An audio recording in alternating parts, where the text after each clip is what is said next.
Hey guys, we're down here on Kelly Drive at the historic Boathouse Row. Standing here behind me is the Fairmount Rowing Association, where we're going to be installing and replacing 5 mini-splits to handle the cooling and AC during the hot summer months. In older buildings like this, finding an efficient cooling solution can be tough. To design ductwork or some sort of conventional system to fit in this space without any major renovations is a difficult process. In order to maintain the integrity of the building but still get suitable cooling, the best option is a ductless mini-split. In the hurricane's destruction, 5 units were fried.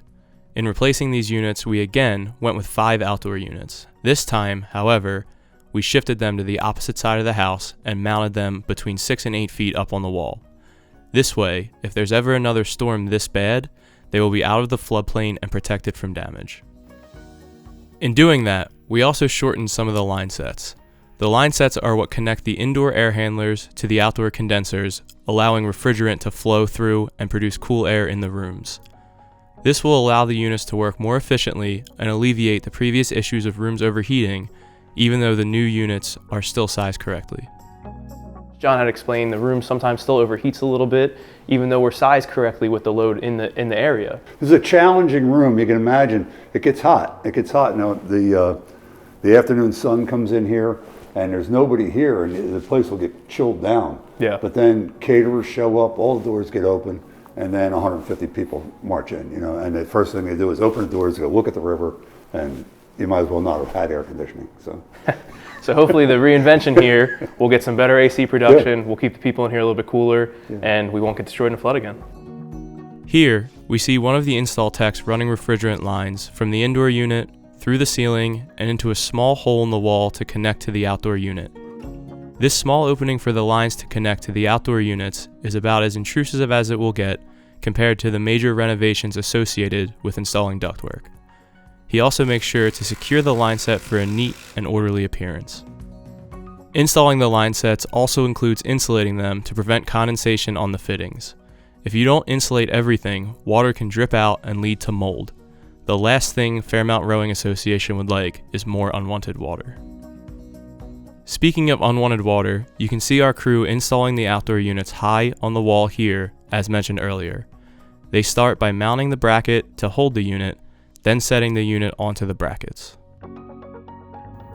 The next step is to secure the outdoor condenser to the bracket to ensure the unit doesn't go anywhere. Again, this will be a safer location than where the previous units were, and also open up more ground space from where they were located. After everything is set up, the techs, of course, need to connect power to the outdoor unit, as they'll run on electricity to keep the boathouse nice and cool throughout the summer. This includes initially having to run power wires inside and tying them to the breaker to supply power to the outdoor unit.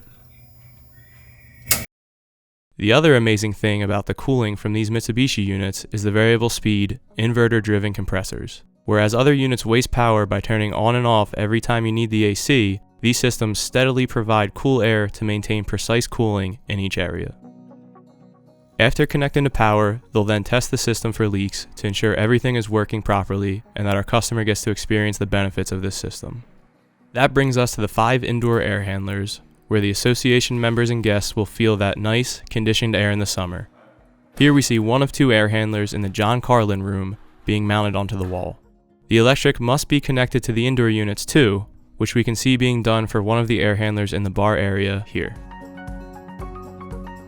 As we wrap up our project here on Boathouse Row in Philadelphia, Pennsylvania, we just want to remind you that whether you're looking for a ductless project for a home, office, commercial, residential, a Mitsubishi ductless system can handle it all.